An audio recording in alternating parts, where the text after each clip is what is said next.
November 1943, a Nazi panzer mechanic, captured in North Africa and shipped to America as a POW, stepped into an Oklahoma aircraft factory for his work assignment and within 30 minutes, realized Germany had already lost the war. He watched a single assembly line produce more tanks in one day than his entire division had received in 6 months. Women and black workers operating machinery that never stopped running, and worker cafeterias serving food he hadn't seen in years. While back home, the Führer promised final victory. What did he see in that factory that shattered everything the Third Reich had taught him about American weakness, and made him understand the terrifying mathematics that doomed Germany from the start? Ernst Hoffmann stood in the back of the truck, his hands tied with rope that cut into his wrists. The November sun beat down on the North African desert, hot and merciless. He was 28 years old, a mechanic who had kept panzer tanks running through sand and fire. Now he was a prisoner. The Americans had caught him 3 days ago when his unit ran out of fuel and ammunition. They had no choice but to surrender.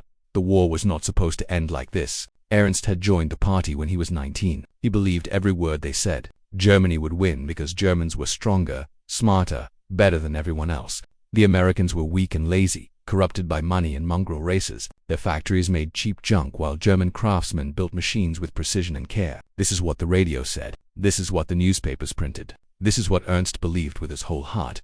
But now, sitting in the back of an American truck with 12 other captured German soldiers, Ernst felt the first crack in his certainty. The Americans had given them water, clean water, in canteens that didn't leak. They had given them food too, hard biscuits and canned meat. It wasn't much, but it was more than Ernst had eaten in 2 weeks. Back in his unit, they had been on half rations for months, sometimes quarter rations, sometimes nothing but whatever they could steal from abandoned villages. Next to Ernst sat Klaus Weber, an older man with gray in his beard. Klaus was 35 and had fought in the First War too. He was an engineer, quiet and careful with his words. Klaus never talked about politics. He just fixed things and kept his head down. Now he stared at the American guards with tired eyes. The ship that took them across the Atlantic Ocean was called a Liberty ship. Ernst had never seen anything like it. The vessel was massive, bigger than any German transport he had ever boarded. Inside the hold where the prisoners slept, there were bunks with actual mattresses. Thin mattresses, yes, but still softer than the ground Ernst had slept on for the past year. The hold was crowded with hundreds of German and Italian prisoners, but it was clean. Someone had scrubbed the floors. There were lights that actually worked. Every day on the ship, the Americans brought food, hot soup, bread that wasn't moldy, sometimes even coffee, real coffee, not the burnt grain substitute they drank back home. Ernst ate until his stomach hurt. He had forgotten what it felt like to be full. The other prisoners ate the same way, like starving dogs, because that's what they were. They had been starving, slowly, for longer than they wanted to admit. One night, Ernst heard Klaus whisper in the darkness. "Do you notice something strange?" Klaus asked. Ernst rolled over on his bunk. What he said. Klaus was quiet for a moment, then said, "The guards, they don't hit us. They don't scream. They just do their job and leave us alone."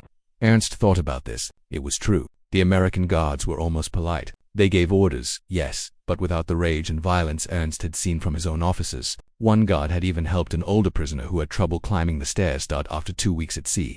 The ship arrived in America. Ernst walked down the gangway onto American soil in the middle of winter. The air was cold and clean. He could see his breath making clouds in front of his face. They loaded the prisoners onto a train so long Ernst couldn't see the end of it. The seats had cushions. The windows were clean. As the train pulled away from the coast and headed inland, Ernst pressed his face against the glass and watched America roll past. What he saw made no sense. Fields stretched for miles and miles with no bomb craters. Farmhouses stood whole and painted, with smoke coming from their chimneys. Small towns had shops with lights in the windows and cars parked on the streets. Cars everywhere. More cars than Ernst had ever seen in his life. In Germany, only the rich and the party officials had cars. Here it seemed like everyone had one. The train stopped at a camp in Oklahoma. The landscape was flat and brown, nothing like the green hills of Ernst's home, but the camp itself was solid. Wooden barracks stood in neat rows, each one with a real roof and real walls. There were fences, yes, tall fences with wire at the top, but inside the fences there were walkways and a mess hall and buildings that looked almost comfortable. The guards marched them to their assigned barracks. Inside, Ernst found a bunk with a blanket, a small stove in the corner for heat, and windows that closed tight against the wind. That first night, they ate in the mess hall. The portions were bigger than anything Ernst had seen in 2 years. Potatoes, meat, vegetables, bread with butter, real butter, yellow and soft. Ernst ate slowly, trying to make it last, but his body wanted to wolf it down. Across the table, Klaus ate with his eyes closed like he was praying. After dinner, Ernst walked near the fence just to see what he could see. Through the wire, past the guard towers, he spotted something that made him stop and stare. American trucks, at least 30 of them, parked in perfect rows. They were all exactly the same. Same color, same size, same shape. It looked like someone had built them all from the same plan, stamped them out like cookies from a mold, and they all looked new. Not one of them was rusted or broken or patched together with spare parts. Ernst gripped the fence and stared at those trucks. In his Panzer division they had fought over every vehicle. Mechanics like him had worked miracles just to keep 3 tanks running out of 10. They had scavenged parts from destroyed vehicles, melted down scrap metal, improvised and prayed. And here, on the other side of the world, the Americans had more trucks than they knew what to do with. Sitting idle in neat rows, Klaus walked up beside him. The older man looked at the trucks too, then looked at Ernst. "We were told they were weak," Klaus said softly. Ernst didn't answer. He couldn't, because for the first time in his life, he wondered if everything he believed was a lie. 2 weeks after arriving at the camp, Ernst and 50 other prisoners climbed into the back of a covered truck. A guard told them they were going to work. Under the Geneva Convention, prisoners could be assigned jobs as long as the work didn't help the war effort directly. Ernst didn't care about the rules. He was just glad to have something to do besides sit in the barracks and think. The truck drove for 30 minutes down a straight Oklahoma road. When the back flap opened and Ernst stepped out, he found himself standing in front of a factory that stretched across the horizon like a metal mountain. The building was so long he couldn't see where it ended. Smokestacks rose into the gray winter sky. The sound hit him like a physical force, a deep rumbling that never stopped, a mechanical heartbeat that shook the ground under his boots. An American foreman met them at the gate. He was a thick man with oil stains on his shirt and a clipboard in his hand. He spoke through a translator, a German-American who had lived in Milwaukee before the war. The foreman said they would be working in the parts department, sorting components, doing basic assembly, and cleaning machines. Nothing classified, nothing secret, just work. They walked through the front doors and Ernst stopped breathing. The factory floor stretched before him like a vision from another world. Assembly lines ran in parallel rows, each one longer than a city block. Overhead cranes moved back and forth carrying sheets of metal the size of houses. Machines stamped and pressed and cut with rhythms that never varied. Sparks flew from welding stations where workers bent over their tasks like priests at an altar. And everywhere, there was light. Electric lights blazed from the ceiling, thousands of them, turning night into day.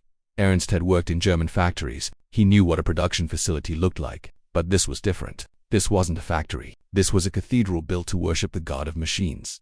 The foreman led them down the main aisle. Ernst saw what they were building and his legs almost gave out. Tanks. Sherman tanks. Rolling off the line one after another like toys from a mold. He watched as a bare chassis entered at one end of the line and moved through station after station. Workers added the engine, the treads, the turret, the gun. Each station took exactly 15 minutes. Ernst counted. 15 minutes per station. 20 stations, 5 hours from empty frame to finished tank. In Germany, building a Panzer took weeks. Teams of skilled craftsmen worked on each vehicle, fitting parts by hand, making adjustments, solving problems as they appeared. It was slow and careful and precise. Here, the Americans built tanks the way a baker made bread, following the same recipe over and over, never stopping, never slowing down. Klaus stood next to Ernst, his mouth hanging open. A finished Sherman rolled past them, fresh paint still wet, and joined a line of identical vehicles waiting by the rail platform. Ernst counted the tanks, 43 finished tanks, just sitting there ready to be shipped. His entire division had never had 43 tanks at the same time, not even at full strength. A young black man walked past carrying a toolbox. He wore the same uniform as the white workers, the same cap, the same badge. He nodded at Ernst politely and kept walking. Ernst stared after him. In Germany, the newspapers said black people were inferior, barely human, incapable of skilled work. But this man moved with confidence, heading to a welding station where he began working on a complex joint with steady, practiced hands. Then Ernst saw the women, dozens of them, maybe hundreds, working the assembly lines alongside the men. They operated heavy machinery, read blueprints, drove forklifts carrying massive engine blocks. One woman, her hair tied back in a red bandana, was teaching to younger women how to install a transmission. She pointed and explained while they nodded and took notes. Ernst had never seen women doing this kind of work. Not in Germany, not anywhere. The translator brought Ernst and Klaus to a side area where scrap metal was piled in mountains of twisted steel. Their job was to sort the scrap by type so it could be melted down and reused. Ernst looked at the pile and felt dizzy. There was more scrap metal in this one corner than his entire factory in Stuttgart had received in a year. The Americans threw away more than Germany could produce. At noon a whistle blew. The machines didn't stop, but the workers on the current shift walked away and new workers took their places without missing a beat. The foreman told the prisoners they could eat lunch in the worker cafeteria. Ernst followed the line of American workers into a large room with tables and benches. At the front was a serving line where women in white aprons dished out food, hot food, meatloaf with gravy, mashed potatoes, green beans, fresh bread, an apple for dessert. Ernst took his tray to a table and sat down, unable to believe what he was seeing. This was lunch for factory workers, not officers, not party officials, regular workers who operated machines and swept floors, and in the corner stood a red machine with the words Coca-Cola written in white script. Workers put a nickel in the slot and pulled out a cold bottle of dark soda. They drank it casually, like it was nothing special. Like unlimited cold drinks were just a normal part of life. Klaus ate his meatloaf slowly, cutting it into tiny pieces. He said quietly, "Ernst, look at the wall." Ernst turned. On the wall hung a large board with production numbers written in chalk. The translator helped him read it. Yesterday's output, 732 tanks. This week's total, 4,190 tanks. This month's goal, 18,000 tanks. Ernst's hands started shaking. 18,000 tanks, in 1 month, from one factory. The translator saw his face and smiled sadly. "This is just one plant," the translator said. "There are 40 more like it across the country." That afternoon, Ernst watched the railway siding where finished tanks were loaded onto flatbed cars. The train was a mile long, each car carrying 2 tanks. The train pulled away, and another train backed in immediately to take its place. The machines never stopped running. The assembly line never paused. The cranes never rested. America was building a tsunami of steel and sending it across the ocean to bury Germany under an avalanche of production. Ernst thought about his unit, fighting with broken tanks and no spare parts. He thought about the officers who told them victory was certain, that German quality would triumph over American quantity. He thought about the radio broadcasts promising secret weapons and final victory. And standing in that factory, watching the relentless mechanical ballet of American industry, Ernst realized something terrible. The war was already over. Germany had lost before it began. They just didn't know it yet. November 23, 1944, Thanksgiving Day in America. Ernst had been a prisoner for exactly 1 year. He woke up in his barracks to the smell of cooking meat drifting across the camp from the mess hall. The smell was so rich and heavy it made his stomach growl even though he had eaten breakfast 2 hours earlier. The camp commander announced that the prisoners would receive a traditional American Thanksgiving dinner. Ernst didn't know what that meant. He lined up with the others at noon, shuffling forward in the cold Oklahoma wind, his hands stuffed in his pockets. When he reached the serving line, he couldn't believe what the cooks piled onto his tray. A whole piece of turkey, white meat and dark meat, bigger than his fist, mashed potatoes swimming in butter, stuffing made with bread and herbs, gravy that smelled like heaven, sweet potatoes with brown sugar melted on top, cranberry sauce, bright red and shining, green beans with bits of bacon, a roll so fresh it was still warm, and for dessert, a slice of pumpkin pie with a dollop of real whipped cream. Ernst carried his tray to a table and sat down. He looked at the food and felt something break inside his chest. This was more food than his mother had seen in a month, more food than his sister's children had eaten in a week. Back home in Germany, people were starving. The cities were burning under British and American bombs. The trains didn't run on time anymore because there was no fuel. The factories had stopped making consumer goods years ago. Everything went to the war effort, and still there was never enough. But here, in a prison camp, the defeated enemies of America ate like kings. Ernst cut into the turkey and put a piece in his mouth. The meat was tender and juicy, seasoned with salt and pepper. He closed his eyes and chewed slowly. Across the table, Klaus ate with tears running down his face into his beard. Neither man spoke. What was there to say? After the meal, the guards brought out tubs of ice cream, vanilla ice cream, scooped into metal bowls, cold and sweet and impossible. Ernst had not tasted ice cream since before the war. He ate it with a spoon, letting each bite melt on his tongue, trying to make it last forever. Some of the younger prisoners laughed and joked, their mouths ringed with white cream, but Ernst couldn't laugh. He felt like he was drowning. That evening Ernst sat on his bunk and read a newspaper. The Americans gave the prisoners newspapers in German, printed by German-American communities and approved by the camp censors. The news was always a week old, but it was news.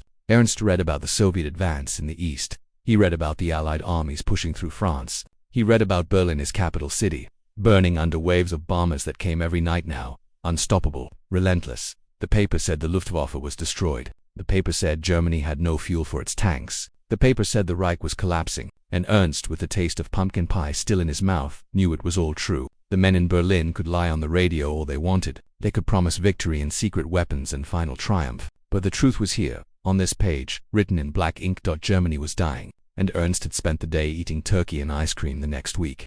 Ernst worked next to an American mechanic at the factory. The man's name was Robert, though everyone called him Bobby. He was Ernst's age, 28, with red hair and freckles across his nose. Bobby spoke a little German, learned from his grandmother who had come from Hamburg 40 years ago. During their lunch break they sat together and tried to talk. Ernst asked Bobby how much he earned. Bobby told him his wage $45 a week. Ernst did the math in his head and nearly choked on his sandwich. That was more money than a German factory worker made in a month, maybe 2 months. Bobby saw his expression and laughed. He said that wasn't even good money. That the guys at the Ford plant in Detroit made $60 a week. Bobby told Ernst he owned a car, not a fancy car, just a used Ford, but it ran and it was his. He drove it to work every day. He was saving up to buy a house after the war ended. A house with a yard and a garage. Bobby said this like it was normal, like every working man in America expected to own a car and a house. Ernst thought about his father, who had worked in a machine shop for 30 years and never owned anything, except the clothes on his back and a bicycle. Ernst asked Bobby if he was afraid. Afraid of what? Bobby wanted to know. Afraid of the government, Ernst said. Afraid of saying the wrong thing, or knowing the wrong people, or having the wrong opinions. Bobby looked confused. He said no, he wasn't afraid. He said Americans could say whatever they wanted. They could criticize the president. They could vote for whoever they liked. They could quit their jobs and find new ones. The government didn't come in the night to take people away. Ernst sat very still. Everything he had been taught was a lie. All of it. Every single word. That night, Ernst wrote in a small notebook he had bought from the camp store. He wrote in German, in tiny script, because paper was precious even here. He wrote, "We were told America was weak. We were told democracy made people soft and lazy. We were told that mixing races made a nation collapse. We were told that Jews corrupted everything they touched. But I have seen the truth with my own eyes. America's weakness buried us in steel. America's softness feeds its prisoners better than Germany feeds its soldiers. America's mixed races work together to build things we cannot imagine. And I wonder now if the real corruption was not in America, but in us." He stopped writing and stared at the words. If anyone in Germany read these words, they would call him a traitor. They would say he had been brainwashed by the enemy. But Ernst knew better. He had not been brainwashed. He had been The factory had done it. The food had done it. The kindness of guards who treated prisoners like human beings had done it. Klaus climbed into the bunk above Ernst. The older man leaned down and said quietly, "Do you know what frightens me most?" Ernst shook his head. Klaus said, "This is not even their full strength. They are fighting Germany and Japan at the same time, on opposite sides of the world, and they still have extra capacity, extra food, extra machines, extra everything. We didn't lose because they were braver than us. We lost because they could build 10 tanks for every one of ours, and they could do it while eating ice cream." Ernst closed his notebook and turned off the small lamp by his bed. In the darkness, he thought about the assembly line, running 3 shifts, never stopping, never resting, churning out an endless river of steel. He thought about the worker cafeteria with unlimited coffee. He thought about the scrap pile that held more metal than Germany could mine. He thought about Bobby with his car and his house and his freedom. The terrible truth settled over Ernst like a heavy blanket. The Reich had sent millions of men to die for a lie. They had burned cities and murdered millions for an ideology that crumbled the moment it touched reality. And Ernst had believed every word of it. He had worn the uniform proudly. He had said the words and raised his arm in salute. And now, in an Oklahoma prison camp, eating better than he had ever eaten in his life, Ernst finally understood what he had really been fighting for. Nothing.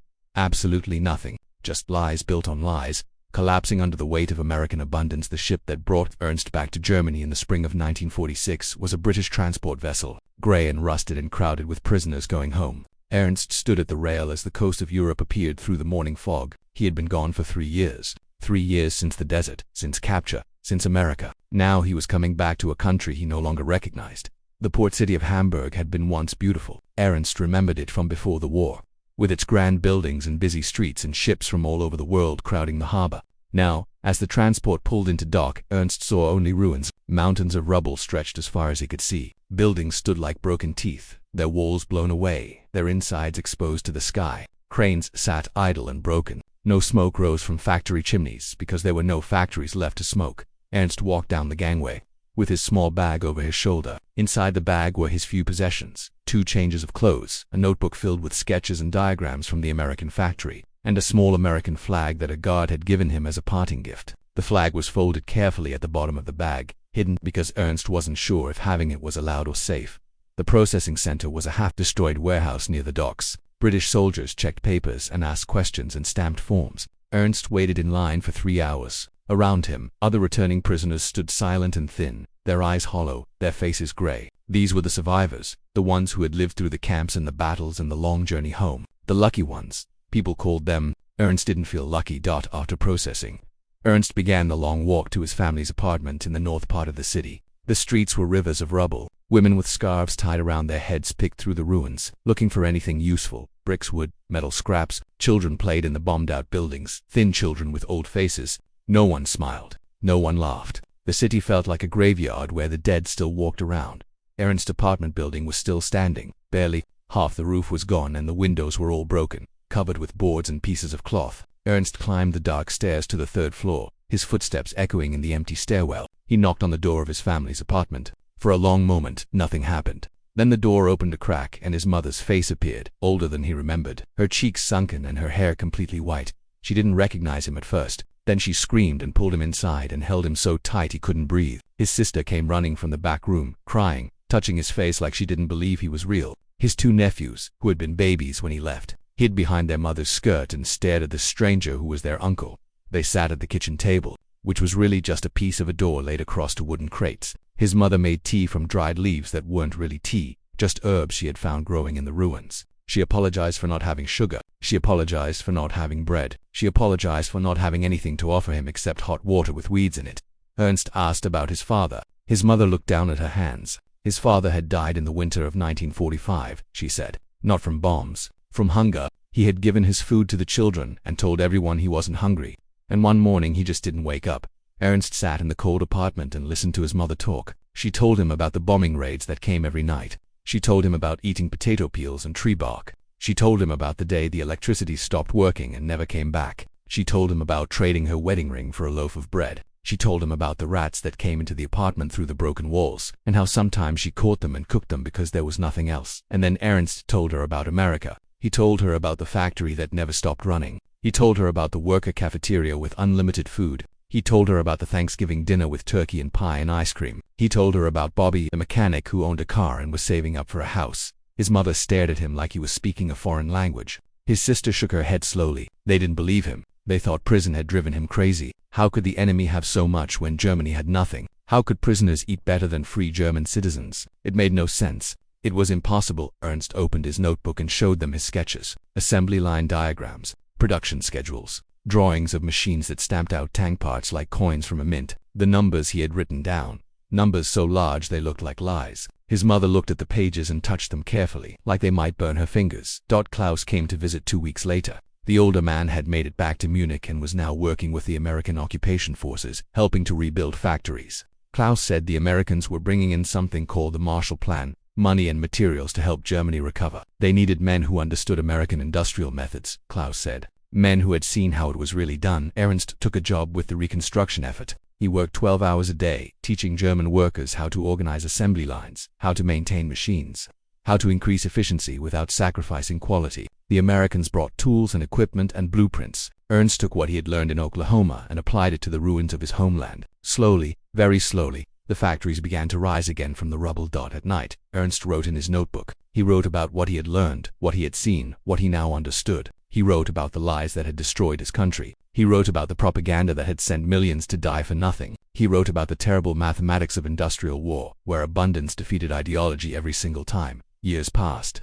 Germany rebuilt. The economy grew. Factories hummed with activity. Ernst became a supervisor, then a manager, then a consultant who traveled between cities teaching modern production methods. He married a widow who had lost her first husband in Stockholm. They had 2 children who grew up in a country that was learning, painfully, to be different. In 1968, Ernst's son asked him about the war. The boy was 16 and studying history in school. He wanted to know what his father had done, where he had been, what it was like. Ernst sat his son down and told him the truth. Not the easy truth, not the comfortable truth, but the real truth.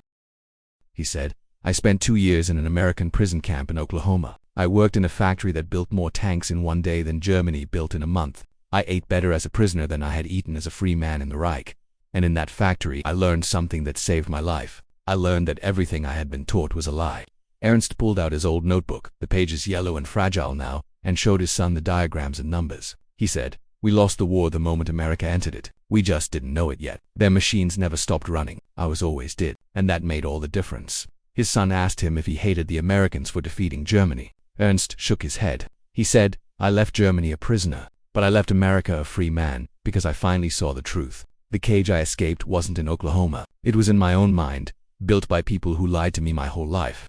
Now, in his 60s, Ernst worked at a modern German factory, efficient and clean and humane. The assembly lines ran smoothly. The workers were paid fair wages. They had lunchrooms with hot meals and coffee machines. They owned cars and houses. They voted in elections and spoke their minds without fear. The factory wasn't exactly like the one in Oklahoma, but Ernst could see its influence in every corner, every process, every system. Sometimes, late at night, Ernst still heard the sound of those American machines. The endless mechanical heartbeat that never stopped, never slowed, never rested. That sound had haunted him for 20 years. But now he understood what it really was. It wasn't the sound of America's strength. It was the sound of truth, grinding lies into dust, proving that abundance and dignity and freedom were not weakness. They were power, the greatest power in the world.